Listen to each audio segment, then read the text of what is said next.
성경 말씀 고린도전서 1장 30절 찾겠습니다.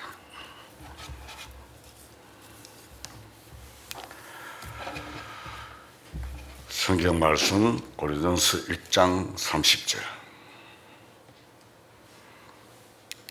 알겠습니다.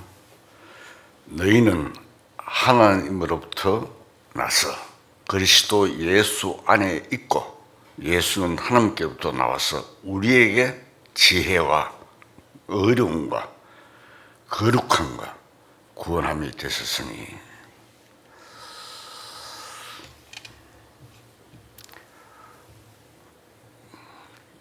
예수님은 하나님께로부터 나와서 우리에게 지혜와 어려움과 거룩함과 구원함이 되셨다고 하셨습니다. 이 말씀처럼 의는 인간 자체에 있는 것이 않고 하나님인 예수 그리스도 안에 있다는 뜻입니다. 그 하나님의 의가 이 세상에 나타나서 우리를 어렵다 하시는 것입니다. 요한복음 16장 9절을 한번 찾겠습니다.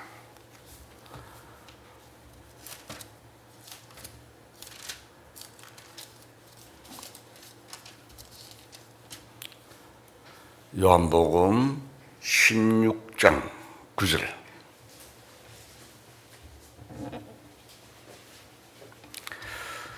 자, 읽겠습니다.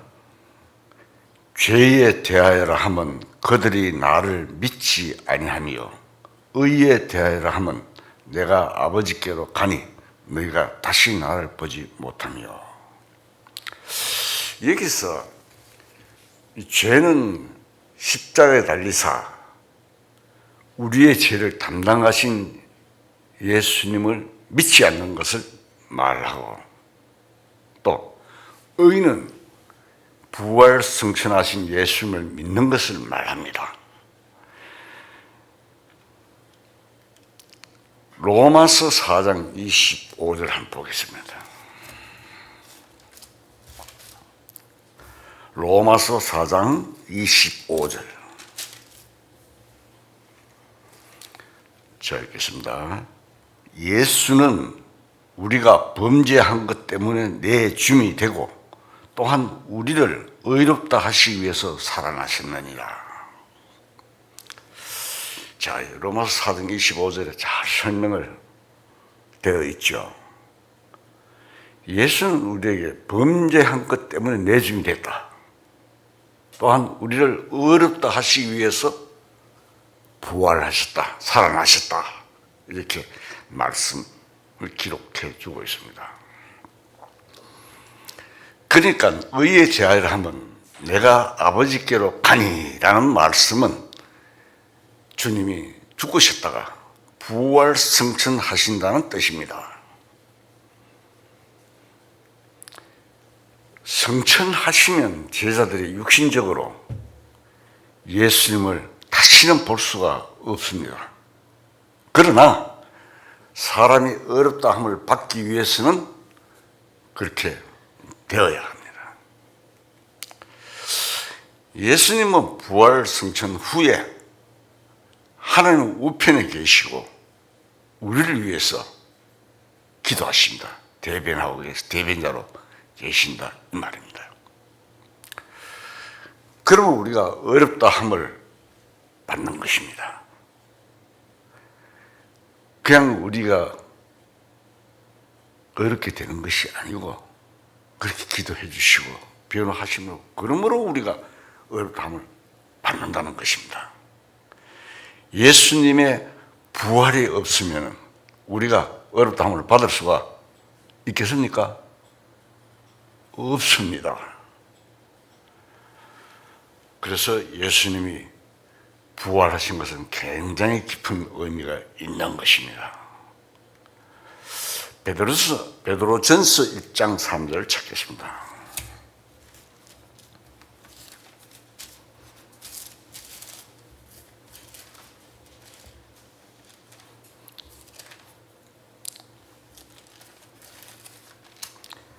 베드로전서 1장 3절 제가 읽겠습니다.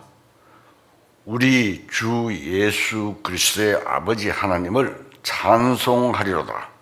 그의 많으신 긍휼대로 예수 그리스도를 죽은 자 가운데서 부활하게 하심으로 말미암아 우리를 거듭나게 하사 산 소망에 있게 하시며. 자, 우리가 어렵다함을 받은 그 사실은 거듭나는 것을 말합니다. 거듭남으로써 거듭났다는 것은 새로 태어났다는 말입니다. 죽은 자가 다시 살아났다는. 예수님이 부활승천하셨으므로 우리를 어렵다 하시는 주님이시고, 그 주님이 우리를 위해서 기도하시고 대신히 우리의 기도를 들어주시는 것입니다. 내 자신의 의로서 무엇을 구한다면 절대로 응답을 못 받습니다. 창세기 4장에 나타난 대로 가인의 제사는 응답을 못 받았습니다. 가인과 아벨의 제사가 기록되어 있죠. 가인의 제사는 응답을 못 받았습니다. 가인의 제사는 왜 응답을 못 받았습니까? 자기의 의로 들어진 것이기 때문입니다. 그러나 아벨의 제사는 응답을 받았습니다. 자신의 의가 아니고 양의 피로 제물을 바쳤을 때 응답을 받았습니다. 예수님이 그림자인 양의 피로서 드린 제사이기 때문에 응답을 받았습니다. 이처럼 우리는 예수님의 피로서 어렵다함을 받는 것이고, 또 나아가서는 예수님이 부활하셨기 때문에 어렵다함을 받는 것입니다. 즉 예수님의 피로서 우리가 제사함을 받는 겁니다. 예수님의 피 외에는 제사를 받는 길이 없습니다. 그래서 찬송가에도 많이 나오죠. 주의 벌 흐르는데 날래기 뛰어나가 믿음으로 나의 마음 깨끗해졌다. 제사함에 대한 찬송가들이 많이 나오죠. 예수님의 피가 아니고는 제사함을 받을 길이 없다는 것을 이야기하는 것입니다. 우리가 아무리 어려운 일을 당해도 참으로 믿음이 있는 사람은 마음이 그렇습니다. 작은 문제에 매달려 걱정하고 괴로워하지 않습니다. 우리는 이 세상의 일들은 작은 일입니다. 우리가 바라보는 길은 다른 길입니다. 우리가 구약을 읽을 때 항상 들어주소서라는 미래형을 신약의 입장에서는 들어주순나이다 라고 현재 완료형으로 읽는 것이 훨씬 더 좋습니다. 구약하고 신약을 구분해서 읽으면 좋다 이 말입니다. 고린도후서 4장 4절을 보겠습니다.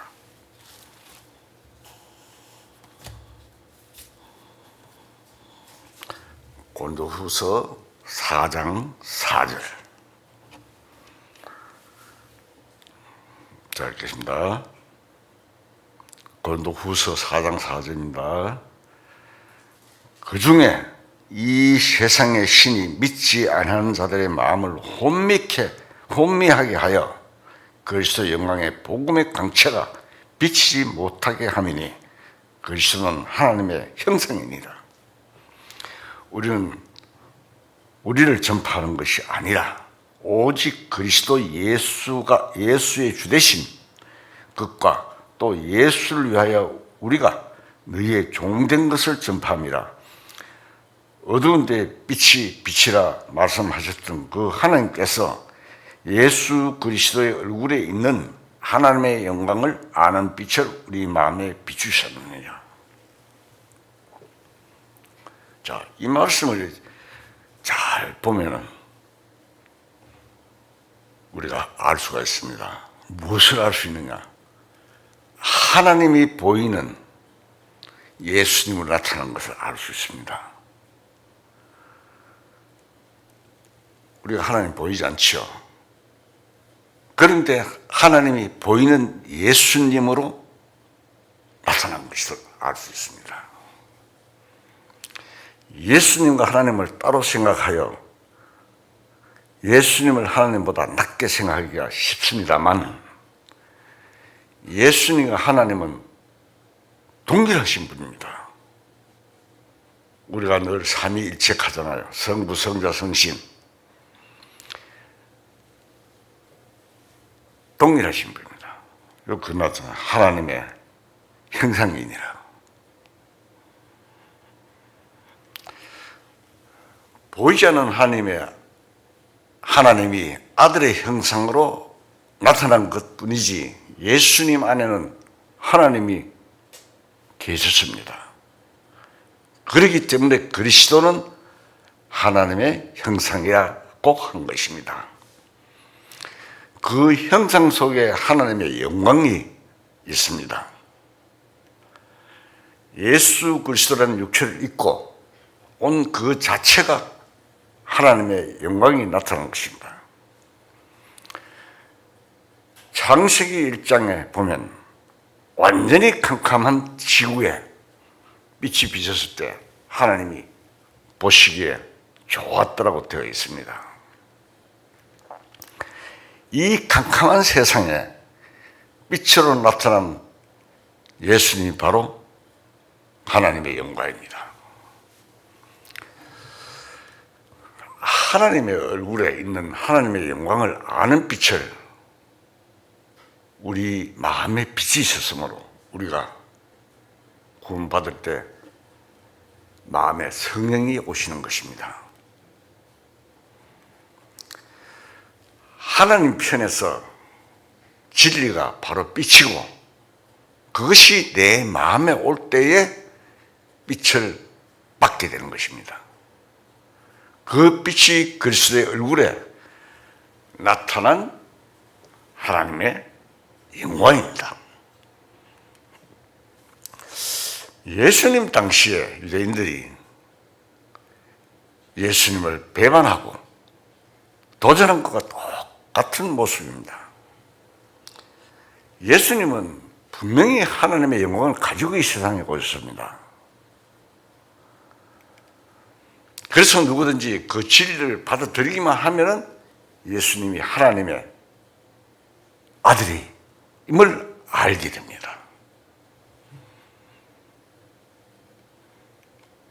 마태복음 16장 15절을 보겠습니다.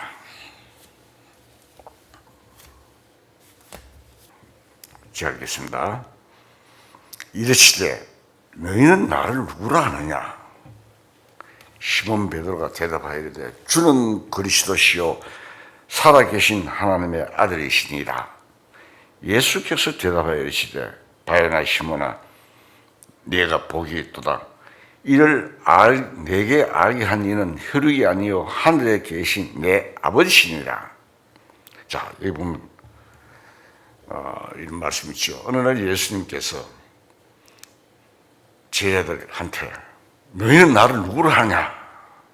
뭐 온갖 그때 이야기들이 많았죠. 선지자느니 뭐 세례요한이 다시 살아났다느니 오만 이야기가 많이 나왔어요. 그러니까 예수님께서 제자들한테 너희는 나를 누구로 하느냐?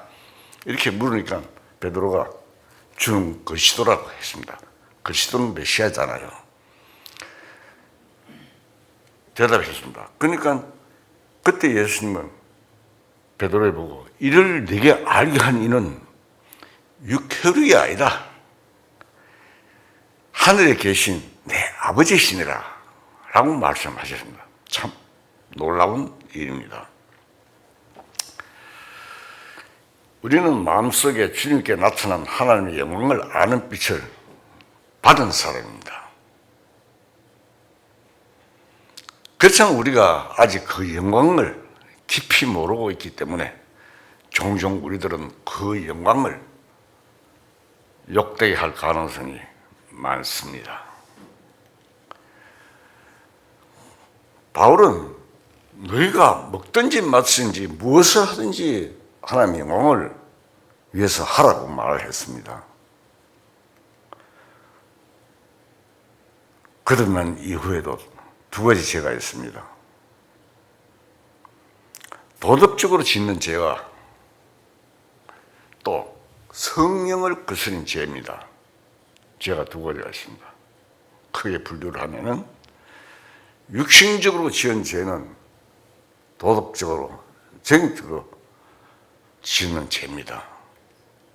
그런 죄도 굉장히 큰 죄이면 틀림없습니다. 그것은 징계받아가지고 마땅합니다. 징계라는 것이 나오죠. 고린도서 5장 5절에 보면 이런 자들은 사탄에 내어지고 그 육신은 멸하고 영은 주의 날에 구원을 받게 하랍니다. 이렇게 기록이 되어 있습니다.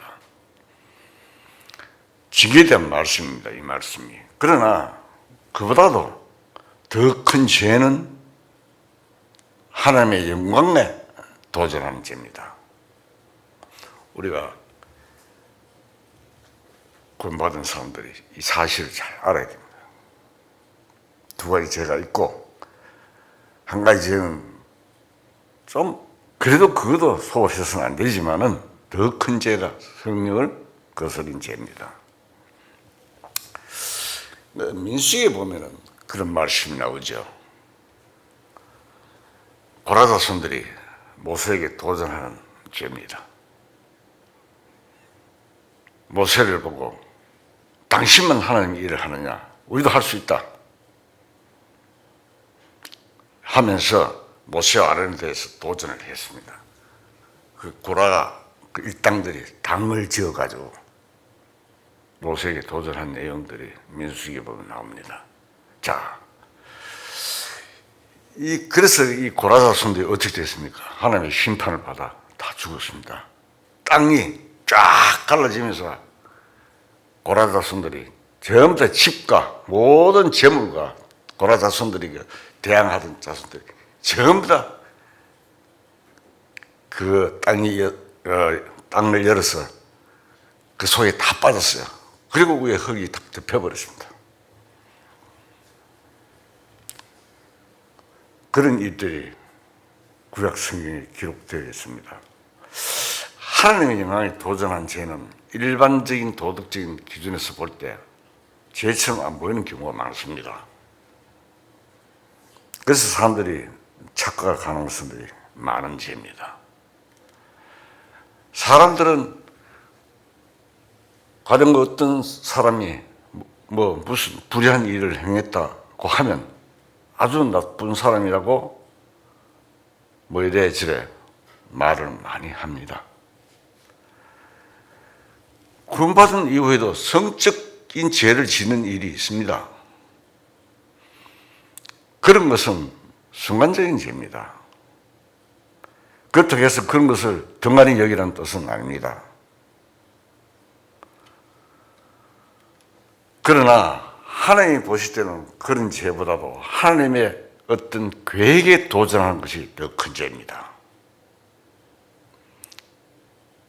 그 죄는 하나님이 그냥 두시지 않습니다. 하나님이 어떤 사람을 징계하시는 것은 그가 미워서가 아닙니다. 가만히 두면 하나님의 계획이 잘못되기 때문에 지시는 것입니다. 하나님의 계획은 몸된 교회를 통해서 나타나기 때문에 교회에 대한 일에 우리들이 잘못하면 죄를 짓고 정말 돌이킬 수 없는 가운데 빠질 가능성이 많습니다. 교회를 떠나면 신앙생활이 완전히 죽어버립니다. 왜? 그걸 통해 하나님이 일을 하시던 것입니다. 입으로 찬송도 부르고 기도도 하고 성경도 보고 전도도 하지만 참된 신앙생활을 한다는 것은 한다고 말을 할 수가 없습니다. 교회를 떠나버리면.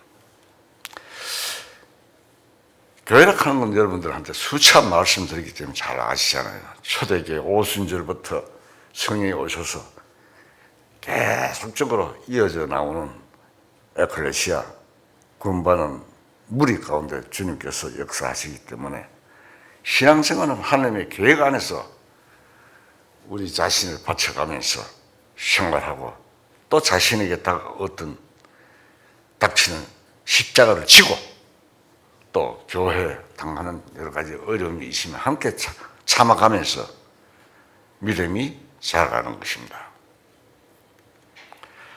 에베소서 1장 4절을 한번 보겠습니다.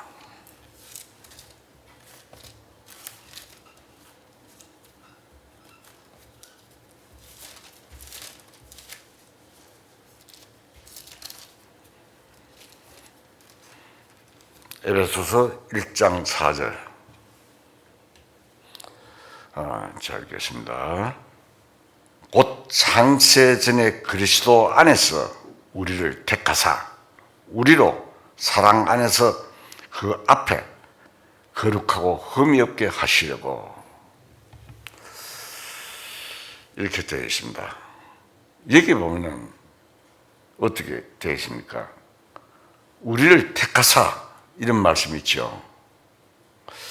택하사라는 말은 칼빈이 좀 착각을 했습니다. 그는 모든 사람의 행동 하나가 전부 하나님의 예정과 택함에 의해서 되어진 것으로 보았습니다. 중요한 내용들이죠. 그 결과 칼빈의 교리를 받아들인 장로교에서는 예배당에 오는 사람은 구원받은 체험이 없어도 자기가 택함 받은 줄로 착하게 만들었습니다.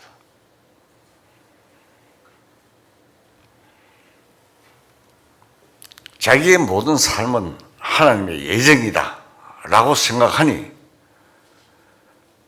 하나님의 택함을 받아 그냥 살다 죽으면 천당 간다고 오해하고 있는 것입니다.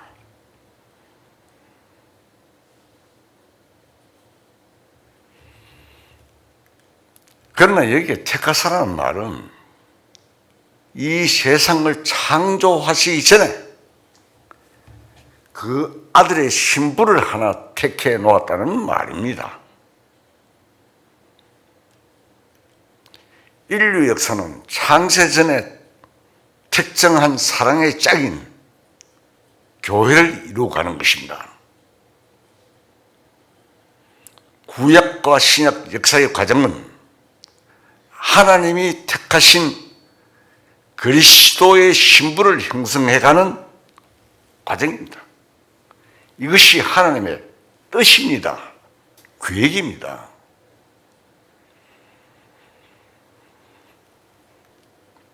계시록 21장 9절을 보겠습니다.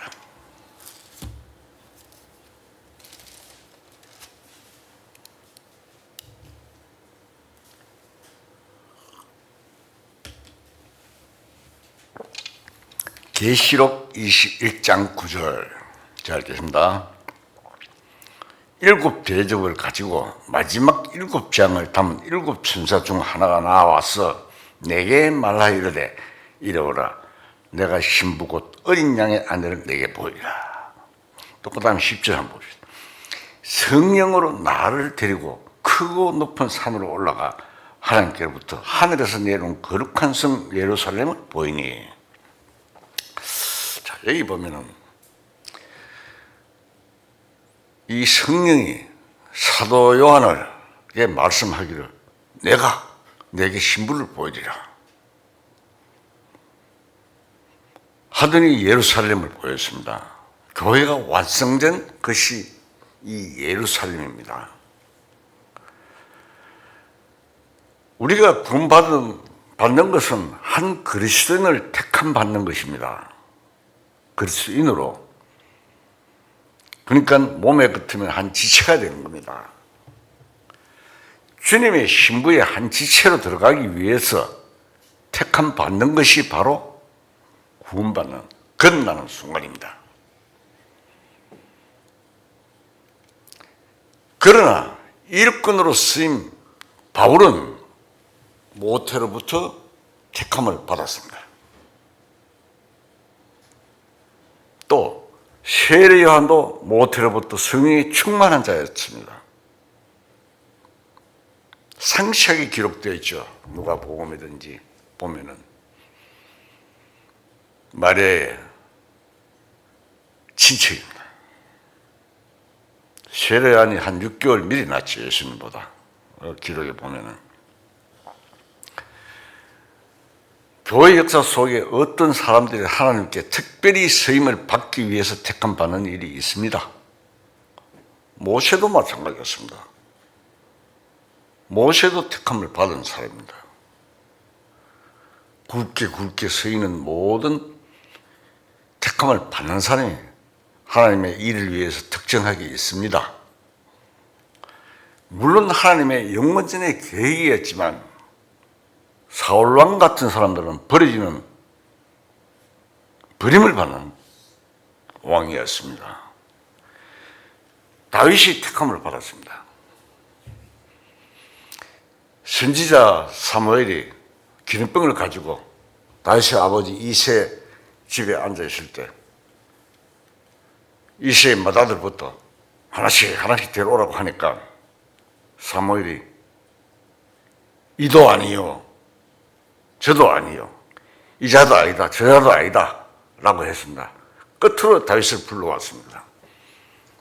끝에 다윗을 불러오라고 딱 하여 보고 기름을 부어서 그를 택했습니다. 그 당시 다윗은 양치는 목자로서 하나님과 교제하는 사람이었습니다. 비록 소인이었지만은 사자가 오면은 사자 입에 손을 넣어가지고 입을 찢어버리는 힘도 있었고,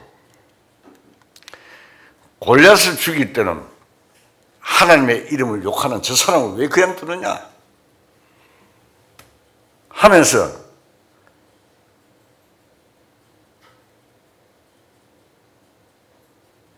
돌을 가지고, 그게 물맷돌이라 그러죠. 그 돌을 가지고 골리앗을 죽였습니다. 갑옷을 입고 투구를 썼는데 정통이마에 맞춰 죽였습니다. 물론 하나님께서 역사하신 일입니다만 하나님을 믿는 사람이었습니다. 다윗은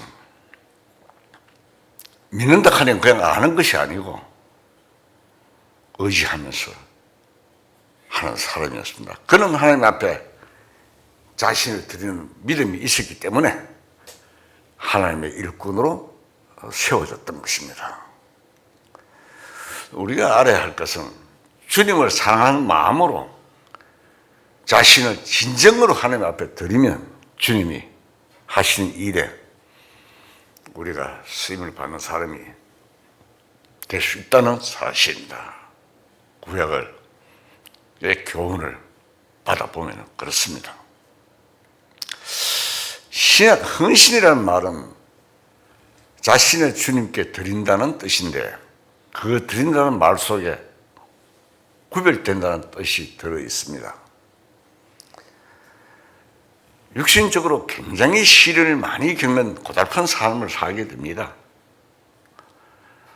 자신을 주님께 드린 삶의 본보기로는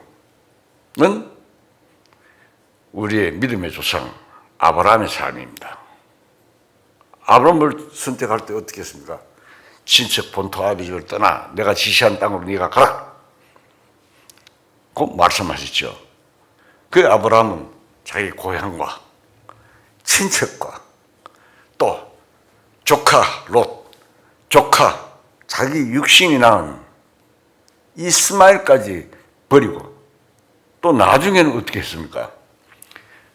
이삭까지 모래산에 바쳤습니다. 마지막 바치는 순간 하나님께서는 중지를 시켰지만 자기 마음속에는 데리고 올라가서 바쳤습니다. 묶어놓고 칼로 가서 치려고 할 때 하나님께서 막았잖아요. 이런 그림자입니다만 그 아브라함이 우리 주님께 드리는 삶의 본보기입니다. 현재 주님을 섬기는데 장애가 되는 것은 무엇입니까? 신앙생활 하려고 할 때 뭔가 방해되는 것을 드리는 것이 헌신입니다. 사람들이 헌신한다고 하니까 물질만 바치는 것을 문제만 생각하는 것이 많습니다. 그것이 아닙니다. 하나님께서는 아브라함에게 내가 이제 네 마음을 알았다. 에베소서 4장 25절을 보겠습니다.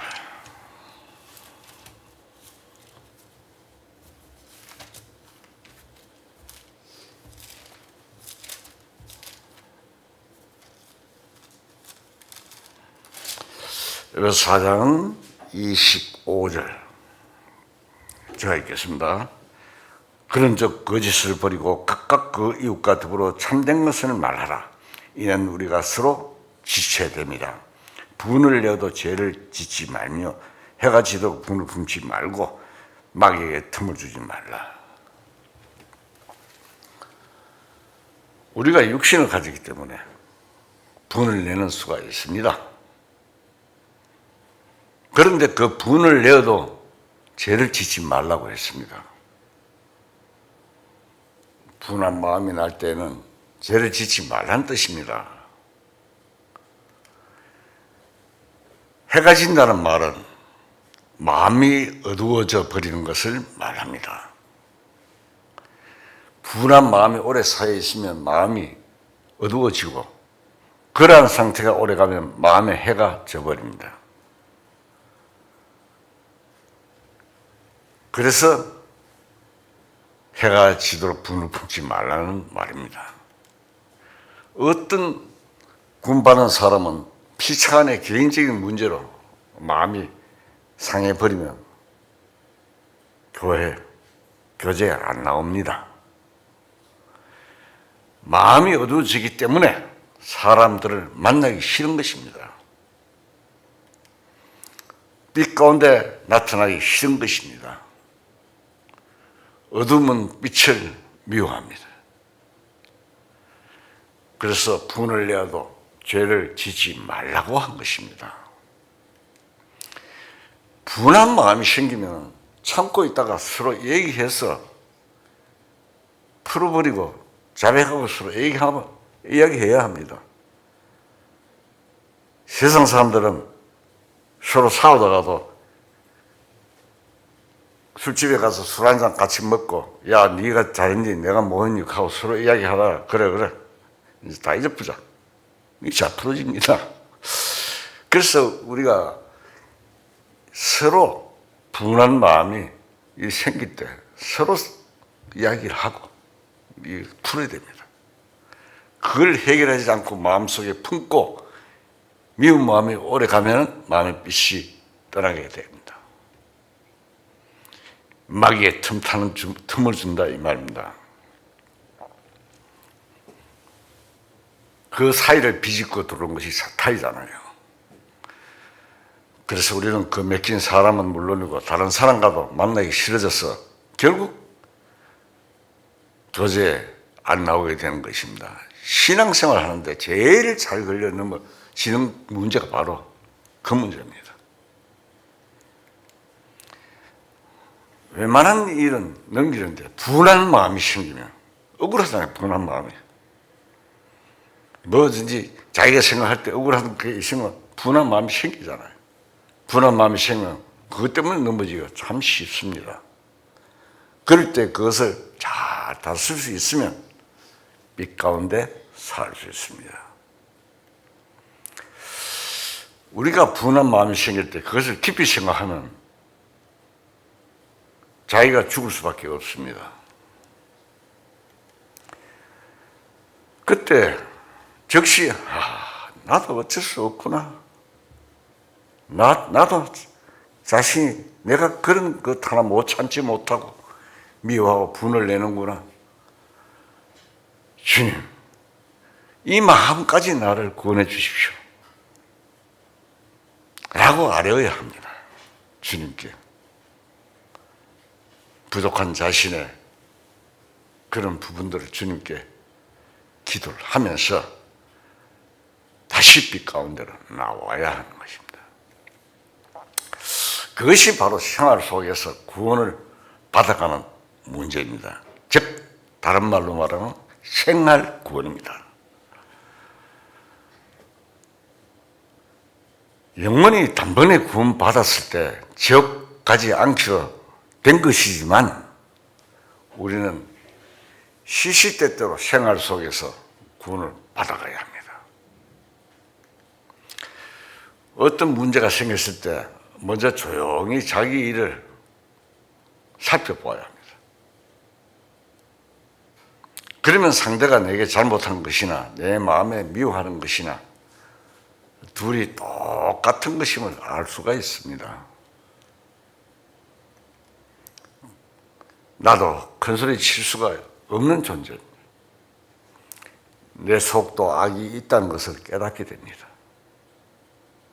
그때 자신의 세운 면을 볼 수가 있고 알 수가 있는 것입니다. 우리가 다른 사람을 상대하는 중에 마음이 상하고 괴롭고 불쾌하거든. 그 사람에 대해서 불쾌한 것만 생각하지 말고 그 일에 대해서 내 마음이 왜 이러는가 하는 생각을 해보아야 합니다. 갈라디아서 6장을 한번 봅시다. 6장 1절.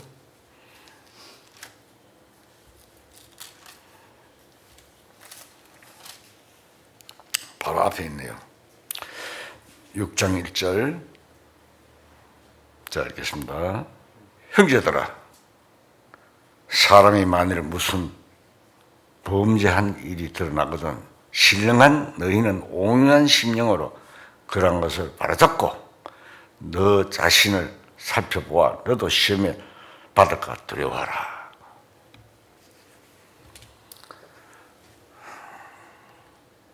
바울은 말을 했습니다. 내가 한 법을 깨달았다. 선을 행하기로 원하는 나에게 악이 함께 있는 것이로다. 로마서 7장 21절 한번 봅시다.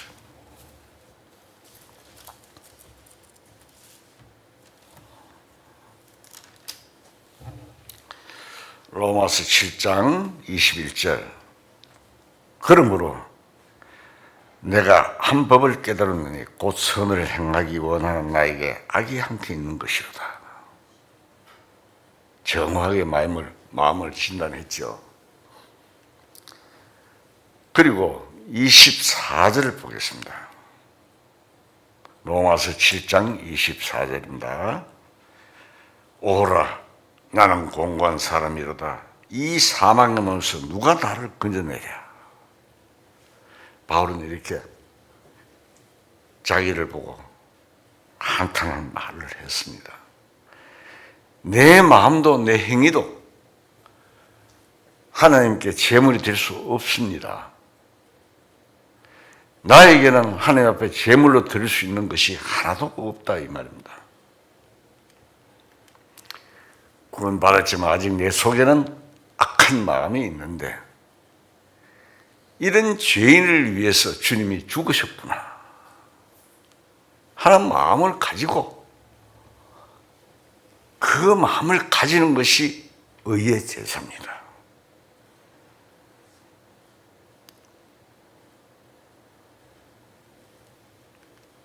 자신을 믿는 사람은 얻을 것이 하나도 없습니다.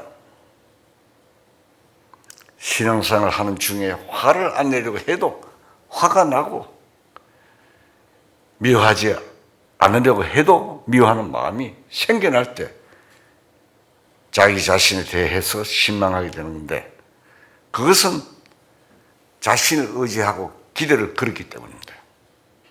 자신을 의지하고 기대를 걸 게 없습니다. 지금 마음 먹다가 한 시간 후에 마음이 달라집니다.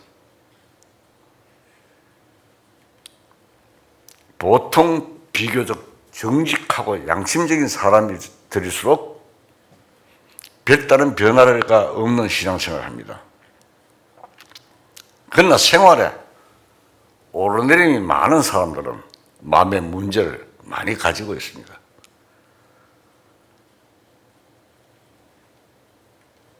그러나 생활 속에 힘든 그 문제가 풀어질 때에 신앙이 한 단계 올라갈 수 있습니다. 문제가 없는 사람은 문제가 풀어지는 것이 없으니까요. 그렇지 않습니까? 신앙이 자랄 수가 없습니다. 그리고 너무 심각한 문제 속에 사 있는 사람은 자기에게 실망을 해서 그런 것입니다. 남을 미워하지 않고 화내지도 않고 선하게 살고 싶은데 그렇게 되지 않으니 실망하는 것입니다. 여러분 경험 없습니까? 저는 경험을 많이 해봤습니다. 그것은 자기를 모르기 때문에 그렇습니다. 자기는 화를 내지 않고 살 수 있다고 기대했기 때문에 실망을 하는 것입니다. 결심을 하고는 바로 문제가 걸립니다. 그런 문제 생깁니다. 아, 내가 원래 이런 사람이라 하는 걸 알아야 되는데. 그래서 우리는 내가 남을 미워하고 이런저런 잘못된 생각을 가졌을 때 자기를 깊이 따져보고 자기를 버리게 되는 것입니다. 자신이 쓸모없고 보잘것없는 인간이라는 것을 깊이 깨달았을 때 비로소 그때 주님을 의지하게 되는 것입니다. 그게 새로운 차원의 믿음입니다. 내가 다 잘하고 내가 다 하면 주님 의지하지 않죠. 지금 돈 많고 잘 살고 또 세상에 얼마나 필요한 세상이니까 구원받는 사람이 적어요. 하나님을 찾지 않습니다.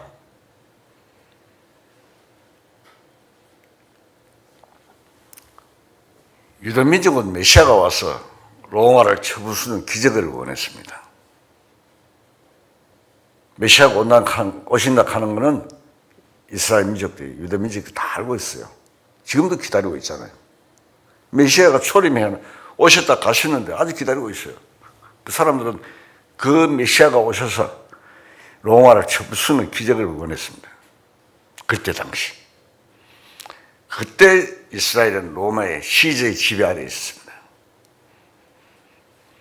그러나 주님은 그러한 기적을 행하려고 오신 분이 아니었습니다. 메시아는 그들 앞에서 소경이면 봉사잖아요.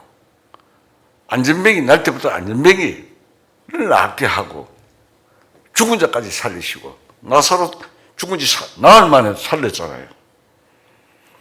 죽은 자까지 살리시고 가난한 자에게 복음을 전하는 기적을 행했습니다. 그러나 유대인들 눈에는 그것이 아무것도 아닌 것으로 보였습니다. 자기들이 생각이 그저 로마 쳐부수는 것밖에 없으니까 생각에 신앙생활은 조용히 우리 삶에서 주님의 말씀을 통해서 일어나는 기적들을 바라보는 것입니다. 옛날에는 내가 엉망진창이었는데 그런 나고부터 조금씩 변화돼서 자기도 모르게 말씀을 통해서 변화되는 그런 기적을 바라보는 것입니다. 모든 기적이 성경 속에 있고 성경 말씀에서 우리가 기적을 봅니다. 처음에 말씀을 깨달아 구원을 받았고 그 다음에 어려운 문제가 이 말씀을 통해서 해결이 되고 눈이 뜨는 기적이 조용하게 진행되고 있습니다. 우리가 성경 말씀을 깨닫고 알아듣는 것은 우리가 똑똑해서 그런 것이 아닙니다. 베드로가 예수님을 너는 나를 누구로 하냐? 주님 그러시죠. 살아계신 하나님의 아들입니다. 이것을 알게 한 네 혈육이 아니고 하나님입니다. 성령께서 우리를 깨닫게 해주시고 알려주시는 것입니다. 우리 똑똑해서 하는 것이 아닙니다. 유대인들은 큰 기적을 원했지만 안타깝게도 예수님의 얼굴에 있는 하나님의 영광을 아는 빛이 그들 마음속에 없었습니다. 빛이 비침을 받지 못했다 이 말입니다. 그 영광을 아는 빛이 가장 영광스럽고 가장 큰 기적인데도 말입니다. 니고데모에게 뭐라 그러십니까? 그런 날입니다. 어떻게 사람이 다시 모태로 뱃속에 들어갔다가 다시 나올 수 있습니까? 태에 들어갔다가. 예수님께서 너는 성생으로서 그것을 알지 못하느냐? 거듭나는 것은 바람이 임의로 부는 것 같이 그러하다. 성령 난 자들은 다 그러하다. 상세하게 요한복음에 지금 기록을 해놨잖아요.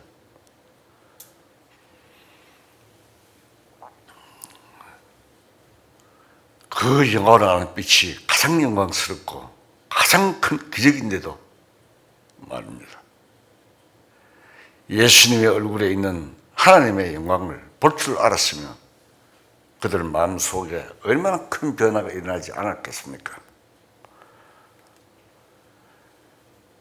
사람은 아담의 자손이기 때문에 하나님의 선을 보이라고 하면서 인간의 선을 주장하는 것입니다. 인간의 선은 아담에게서부터 비롯된 것입니다. 그것이 사탄으로부터 오는 것인데 마치 하나님께로부터 오는 것인 줄 알고 있습니다. 우리는 주님의 얼굴에서 하나님의 영광을 봅니다.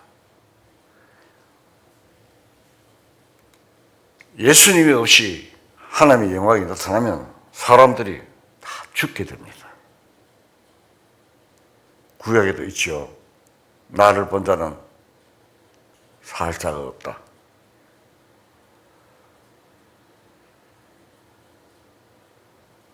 죄인은 다 죽습니다. 하나님의 영광이 예수님의 몸을 통해서 나타났습니다. 주님의 얼굴을 통해서 하나님의 영광이 나타났을 때에 어떻게 됐습니까? 진리와 은혜와 진리가 충만하고 있습니다. 그 하나님의 영광은 지금 우리에게 은혜로, 진리로, 구원으로, 사랑으로 나타납니다. 그리스도는 이 엄청난 영광을 받았고 그 영광이 함께 하십니다.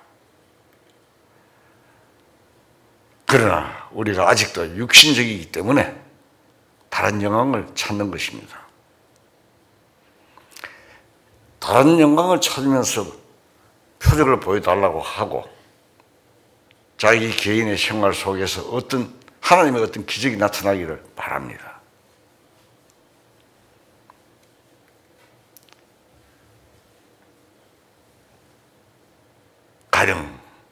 가난히 살다 갑자기 돈을 버는 그런 기적이라도 나타나기를 바라는 것입니다.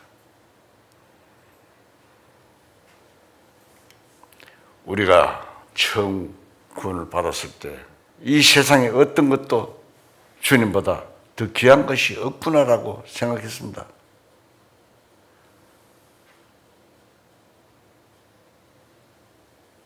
찬송가 부르면서 이 세상에 그 무엇도 하나님의 사랑과 비교할 수 없다. 저 구원받을 때 입이 열어서 시간이 맞도록 찬송하고 안 그랬습니까? 주예수보다도 귀한 것은 없네. 이 세상의 부영화도 바꿀 수 없다고 찬송도 하고 했잖아요.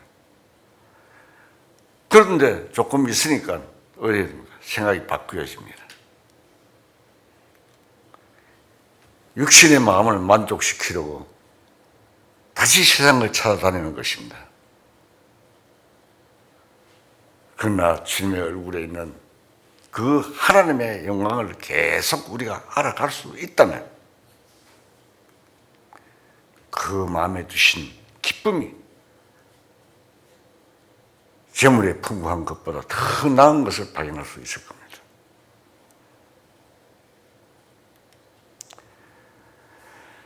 세상에는 여기저기 우리 마음을 취하게 만드는 것이 많습니다. 우리 마음에 두신 기쁨, 우리 마음에 있는 하나님의 영광이 비출 때 그런 마음이 바뀝니다. 에베소서 5장 18절을 봅시다. 자, 읽겠습니다. 술 취하지 말라. 이는 방탕한 것이니 오직 성령으로 충만을 받으라. 시와 찬송과 신령한 노래들로 서로 화답하며 너희 마음으로 주께 노래하며 찬송하며 범사에 우리 주 예수 그리스도의 이름으로 항상 아버지 하나님께 감사하며 그리스도를 경외함으로 피차 복종하라.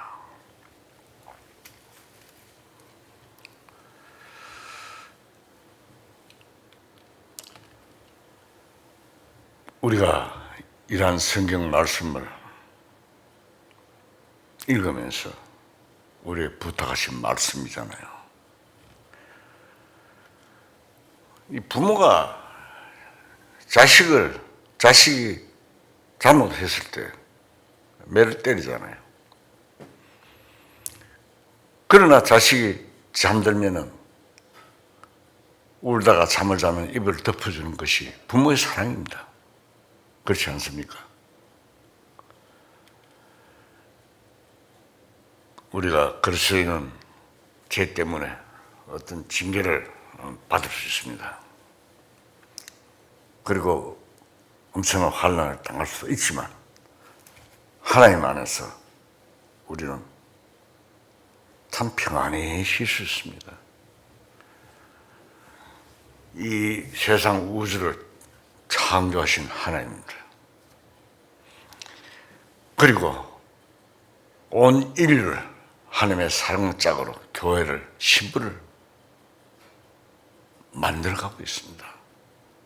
지금 거의 다 왔어요. 임박합니다.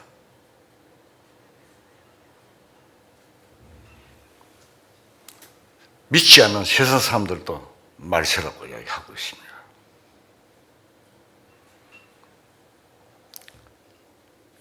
주님이 다시 재림 감난산에 오시려고 하면은 이스라엘이 회복이 돼야 되잖아요. 회복이 돼야 이제 가지고 지금 오실 준비가 거의 마무리되고 있어요. 유럽 이시 같은 데 보세요. 어떻게 10개국 이상이 하나로 경제권을 묶고 같이 제가 그곳에 한번 갔는데 거기 가면은 그냥 무상 통과입니다. 내려놨어요. 국경선을. 이런 일들이 어떻게 해서 이루어질 수 있습니까? 성경에서는 다니엘서에 보면 열박가락 다 나와 있죠. 상상에 나와 있습니다. 이러한 일들이 전부 다 주님이 오실 준비가 착착 진행되고 거의 마무리 단계에 와가 있습니다. 곳곳에 재난이 일어나고 있고 예수님께서 제자들한테 말씀하셨잖아요. 제자들이 주님 오실 때가 언제입니까? 너는 그게 알 바야. 아버지께서 안다. 하시면서 또 이 사장에 보면은 무화과나무 비유를 배우라. 잎이 나고 살이 나면 당연히 여름이 온 줄 알듯이 처처에 기근이 있고 지질이 있고 상세하게 그 말씀, 온역이 있고 상세하게 말씀을 해 주셨습니다. 나라가 나라를 대적하고 민족이 민족을 대적하고 그런 때가 온다. 마지막 때 이렇게 말씀하시고 계십니다. 물론 우리는 언제 오신다는 날짜는 없습니다. 그러니까 데살로니가서에 보면은 빛의 아들에게는 도적같이 오지 않는다고 그랬어요. 그래서 이러한 모든 일들이 날 때 우리는 더욱 경각심을 가지고 그때서 생활에 등한히 하라는 이야기는 아닙니다. 오신 날까지 열심히 살아야 됩니다. 그러나 그날에 오신 날이 가깝다 하는 것을 마음에 항상 생각하고 우리가 살아가야 합니다. 그래서 주님 앞에 의지하고 참 하나님 안에서 마음은 평온하게 하면서 살아가요. 다 같이 기도하시겠습니다.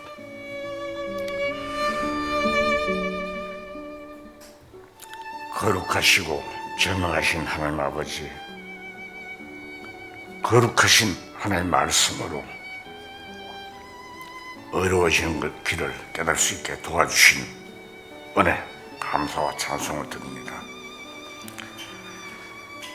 주님 오실 때가 임박한 지금 모든 사람이 꿈을 받고 진리 가운데 생활하다가 주님을 맞이할 수 있게 도와주시옵소서. 또한 한 사람도 세상 유혹에 넘어가지 말고 주님 말씀으로만 감사하며 살다가 주님을 만날 수 있게 도와주시옵소서. 우리 주 예수 그리스도 이름으로 감사하며 기도드리옵나이다. 아멘.